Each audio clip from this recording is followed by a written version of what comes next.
You are listening to Down Home.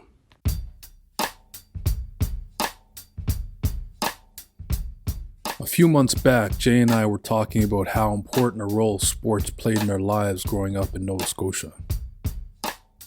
Participating in organized sports teaches young people how to deal with adversity, teamwork, and of course it provides an avenue to meet other kids and forge friendships. In this episode, we explore the role that sports played in cementing our bonds to our neighborhoods in Halifax. To help with this discussion, we have reconnected with two brothers from down home, Nathan Thompson and Tony Marsman. Breaking new ground, breaking new ground, breaking new ground, simple breaking new ground, breaking new ground, breaking new ground, simple breaking new ground, breaking new ground, breaking new ground, simple breaking new ground. Welcome to Down Home, the Nova Scotian experience for two black men. I am Derek Wise, and as always, we have Jay Jones. What's happening, y'all? And our conversation this week is with two brothers from down home that we have connections to, both Nathan Thompson. What's up, Nathan? How you doing? And Tony Marsman. How you doing? Good, man. So Nathan, I'll let you explain how we're all connected, man. Sure. Let's start with my connection with Jay. So Jay and I first met, I'm going to say we were probably about 3 years old at nursery school at Cornwall Street Church. Yeah. Jay's grandmother, the late Mrs. Jean Skinner, and Miss Myra Bailey were our teachers. Mm-hmm. So that's my connection with Jay. And of course, Derek, I'll let the rest of the world know you and I are cousins. My grandfather and your late grandmother were brother and sisters. Yeah. It's good to see you, cuz. Good to see you too.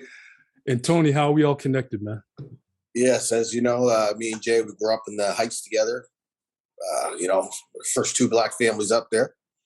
And I know you from Jay. And me and Nathan, we know each other from school, ball, the neighborhood, all around. Mm-hmm. Yeah. That's us down home, man. Everyone's connected somehow, right? Nathan, Exactly. where are you living at now in Halifax? I'm in Spryfield. Oh, you're Spryfield? Yeah. Spryfield has become the place to be. It is. I'll tell you, there's a lot of brothers out here. Yeah, A lot of brothers out here. gentrification. I never thought in all my years Spryfield would ever be gentrified. Well, but I'm from there. Yeah. So that's cool. Yeah, it is cool, man. Now, growing up, all four of us, sports played a pretty big role in growing up and how we came up and stuff like that. What role does sports play with the way that you guys fit into your neighborhoods? Tony, I'll let you start off there. Well, as I was saying, sports was a big factor for me. I mean, it helped me. I went to a lot of white schools when I was down here. I went to Schmuckta Heights, Major Stevens, Halifax West. Playing sports helped me fit in with the community that was there. And as a kid growing up, I mean, actually, I was a late bloomer in a lot of sports. I didn't get to really play sports till later on in life. But it helped me get around and connect with people and get to know a lot of people. Yeah. Now, going to a lot of schools where you were probably one of maybe 2 or 3 black kids in the whole school. Yeah. Did you find that sports actually gave you a bit more of acceptance in the community, in the school populace there? In a way it did, but in a way it didn't, because I went to a lot of schools. But like I said, I grew up in the white neighborhood.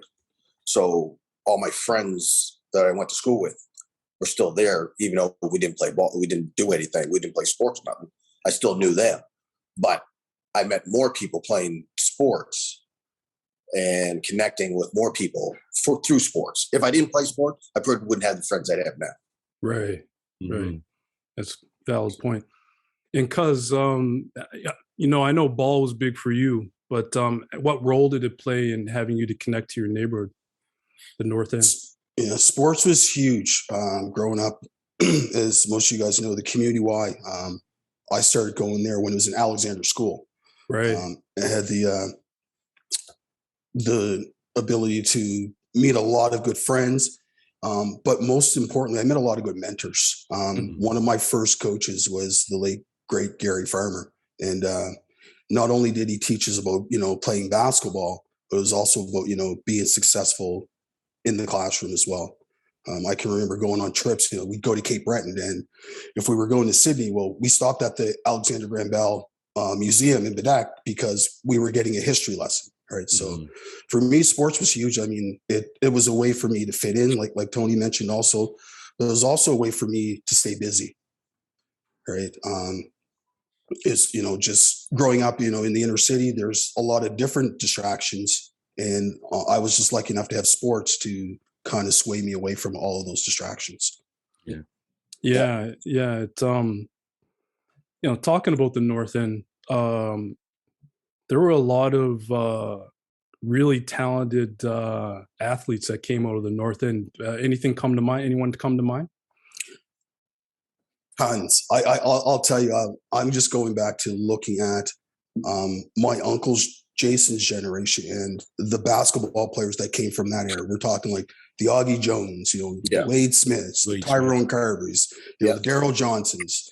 I'm going to throw out a name that a lot of people probably haven't even heard in years, the late, great James E. Carvery.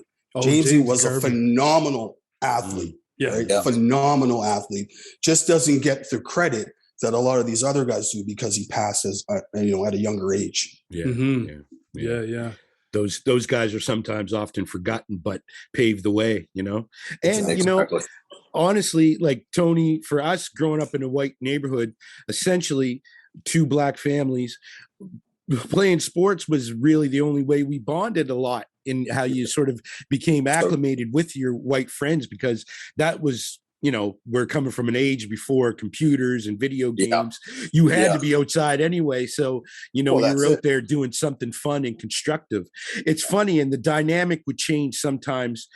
That camaraderie in sports, being in an all white neighborhood, changed the dynamic when we started to go to school, because then everyone started to fit into these roles of bullying. So you kind of change, but you're like, hey man, I was just on court with you or playing football with you.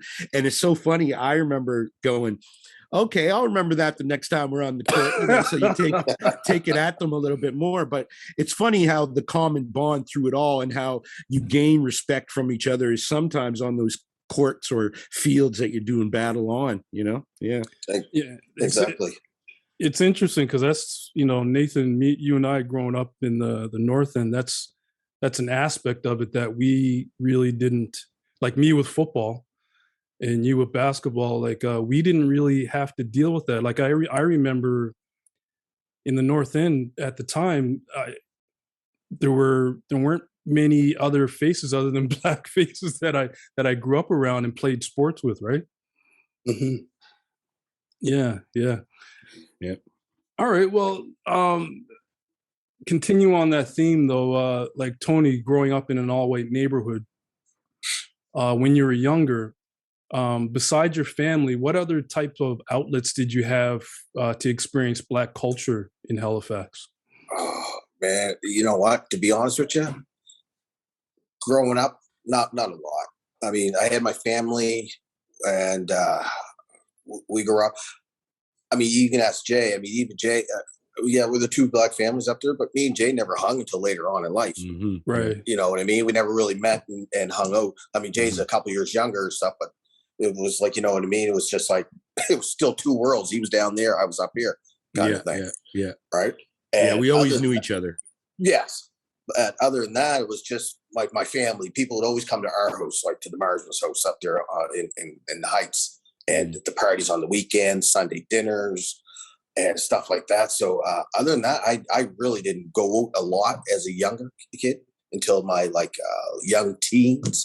Then I started playing baseball down Central, playing down there for Boomer. Down, playing hardball down the Commons with Boomer. And then that's why basically I met a lot of the guys from down the North End there, like Paul Marsman and Nathan and Lloyd and Floyd, hanging out and stuff like that. And that's when I really started to hang and knowing that, okay, there's more Black people outside of Klein Heights. Yeah. And Tony, question, did you find, because I found, I was in Klein Heights during the week, and then on the weekends, especially going to church and stuff with, to Cornwall Street Baptist Church. I was there and I experienced the Black culture on the weekend, and then going to hang out in the square, visiting my grandmother, Jean Skinner, and seeing Nathan and all those guys hanging at the dummy field. Yeah. But I felt like did you feel you had to change within those two worlds once you started, experiencing the different cultures? Change a little, but I felt, but my change was with the Black community, Right. because I never really, you know what I mean? I never really grew up with Black people my age, kind of thing. So when I started hanging out with the guys my age, and and these guys are doing this, but I'm doing that, right? So now I got to try to fit in with these guys, because I already fit in with the guys from the Heights. Like, we all grew up together. I mean, Kenny Eisenhower and Scott Rowe and, all the guys from the thing. So we were all there. But then when I started going in town, it was different. So it was like, okay, now I gotta be Black. Yeah. It's the kind of thing, right? Yeah. Yeah, it happens for sure. Yeah. So Nathan, like I said, spending time in the North End, growing up, preschool to church for me, and spending a lot of time there on the weekends, I did see a side of of the city that I definitely didn't see in Klein Heights. How do you feel about what it's like in the North End now with gentrification taking place? Well, I can tell you, I'm going to go back to, hanging out with my buddies probably like 35, 40 years ago, growing up in Uniacke Square. And we said, you know what, this place is too nice for the government not to sell it. And we were counting down the days. Like we said, we know this is going to happen. Like, it's a hop, skip, and a jump from downtown. You got beautiful views of the harbor, right? I said, we always thought, it's only going to be time before they knock on our door, drop us a letter and say, it's time for you guys to move on. Wow. Years later, I moved from the downtown area. I was looking to move back down. My wife and I, we had our first child, and we were looking to move back down to the downtown area, and looking at rents, like on streets that were predominantly Black when we were up, Maynard Street, Creighton Street, and I was working at the time, but there was no way in heck that we could afford to live there, right? So honestly, our only shot at that time really to start raising our family was to move back into public housing, and that's what we did. Also recall a time, later on, before I actually moved to Spryfield about 15, 20 years ago, where the Derby was right next to the community Y. So that whole lot, believe it or not, from Gottingen Street right down to Maitland Street, that whole block, the building in that was for sale. Really?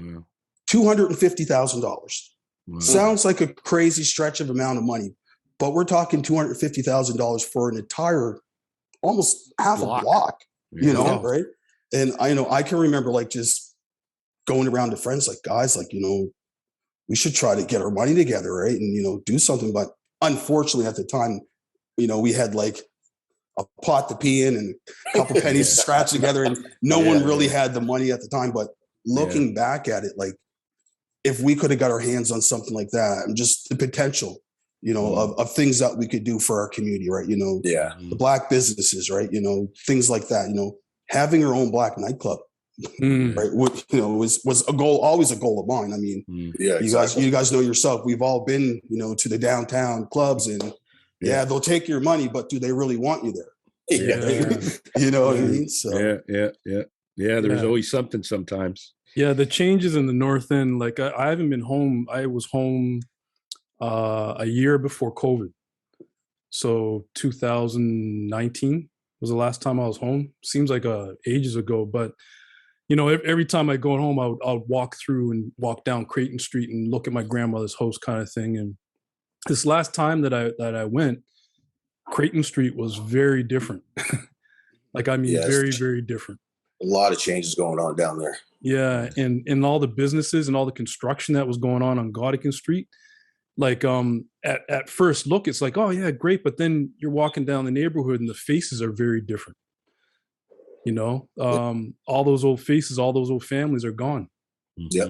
Mhm. So, and it wasn't until I got home to my mother's house and kind of thought about it, and I was talking to her, I was like, oh my God, I could not believe. And then I started doing some research, and I come to find out that the racial makeup of the North End is very different now, man. Like where in years past the North End was at least a third of the North End was black, and then you had other races mixed in there that made up where white people maybe made up half of the population of the North End. Mm-hmm. Yeah. Mhm.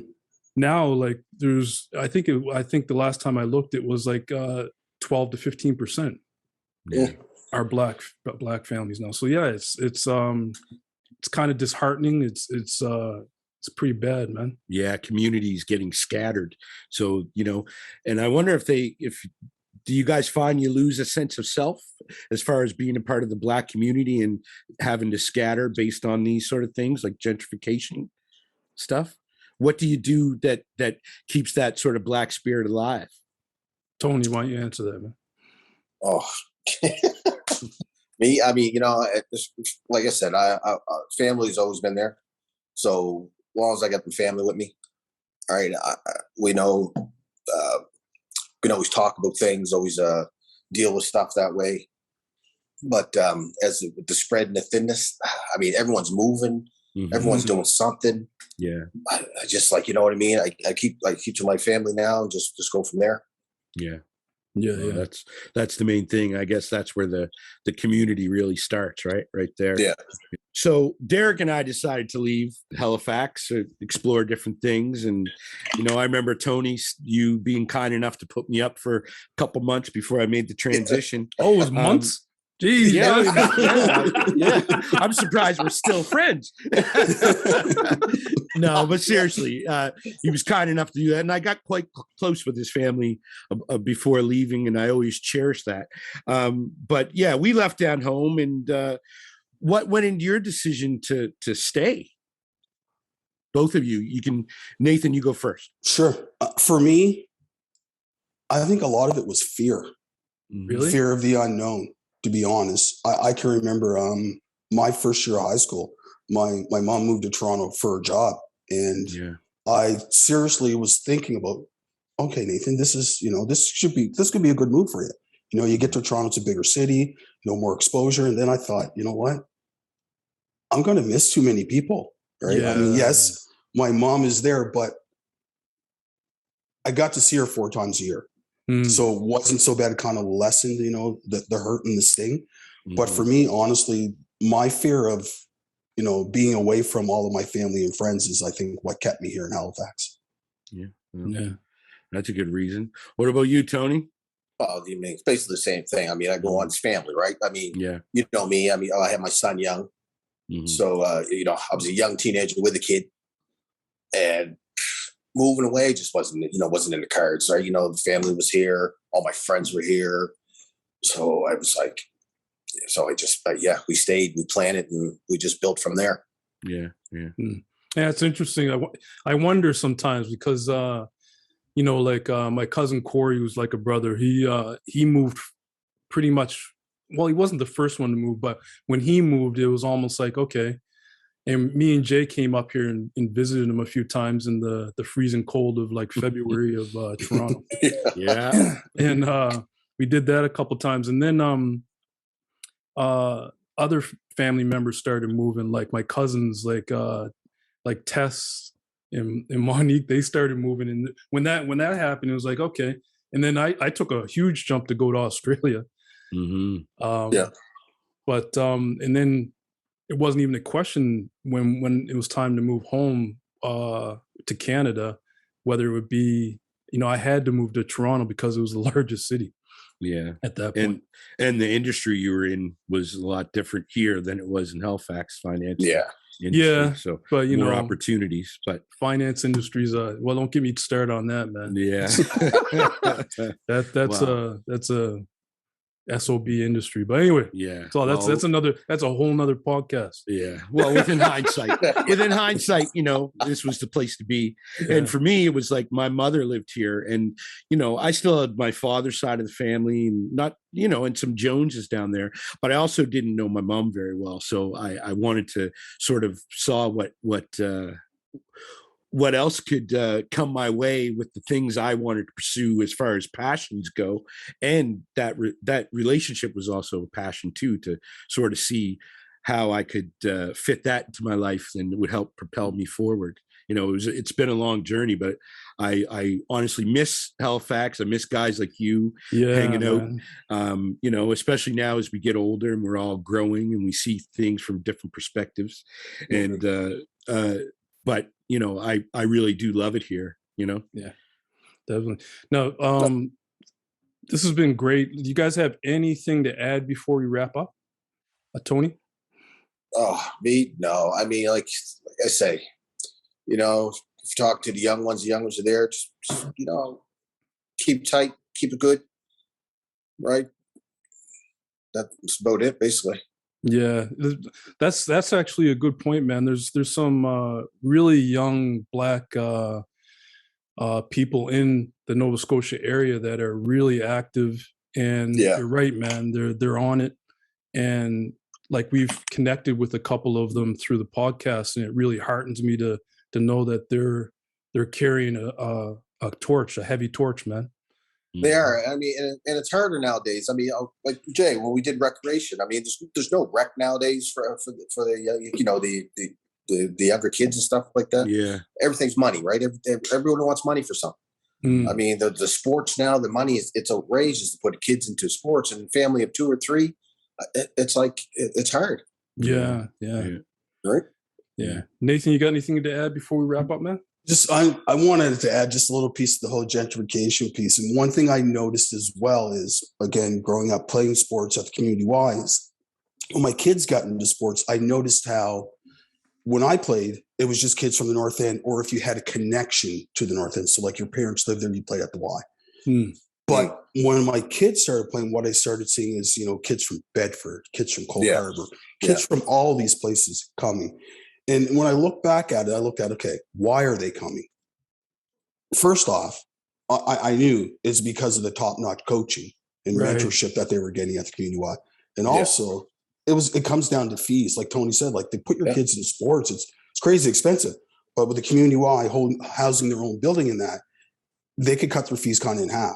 Right? Yeah. So like when my middle guy played, on a team with 2 kids that are actually back and forth from the G League and the NBA, which is pretty awesome. It's just go to show the power of, you know, of the sports program that the community Y had. So Lindell Wigginton and Nate Darling both, you know, doing their thing out there, which is awesome to see. Yeah. Wow, man. Yeah, that's that connection sports. Like I would never change it. Like playing football with the Chargers back in the North End, man, like for all those years. And I remember, funny story, I remember trying out for QE in grade 10. And the coach at the time, Tanner, he actually came up and he said, "Oh, yeah, I've seen you used to play for the Chargers, right?" I was like, yeah. And he said to me, "Yeah, we'll put all that aside. You know how to put the gear on. It's high school." But that was Tanner, though. That was Tanner. Yeah. Good old Tanner. Yeah. I know. Isn't that something? Yeah. All right. Well, Jay Jones, take us out, man. Well, I mean, you know, what can I say, man? I want to thank you both for joining. It's good to sort of take a walk down memory lane and realize how long our friendship has been, you know, since we were kids. Nathan, I like 3 years old. I wasn't expecting that. I was like, oh, damn, but you're right. It was like a long time ago. Yeah. And then Tony, you know, us growing up the 2 first Black families in Klein Heights, a great neighborhood and still a brotherhood, and, you know, and, you know, and the connections you guys have with Derek, it's just good to see that you brothers are still maintaining and doing your thing and speaking out about this and that. And, you know, just keep on keeping on. I'm gonna shut Awesome. up now. Awesome. Well, thank you guys again, man. Thanks, you guys. No Thanks problem. for having Thank us. you. All right. Yeah. Thanks, guys. Breaking new ground, breaking new ground. You have been listening to Down Home. Subscribe wherever you listen to podcasts. Breaking new ground, simple breaking new ground. Yeah, Nathan, man. Oh my goodness, man. I was when Jay said he reached out to you and you were good to do the podcast. I was thinking how Uncle Charlie used to come by the house and bring rabbits and and he'd give me and Corey the rabbit feet, but the bone was sticking over the rabbit foot. It's funny you bring that up. I had a conversation just yesterday with a coworker about going up to the old Guysborough Road and bringing the rabbits home in the back of my grandfather's station wagon. Oh my goodness. And then watching cousins Herbie and Randy help them skin them. Yeah. And then he'd give us the rabbit paws. We'd take to school and, Yeah, I girls know. liked it. You thought they Yeah. were, everyone thought you were so cool. Down home cooking, man. Down home Yes. Oh my goodness, man. Back in the day. Circumference that rotates around to the surface with a purpose. Breaking new ground. Breaking new ground. The song Breaking New Ground from The Breakdown.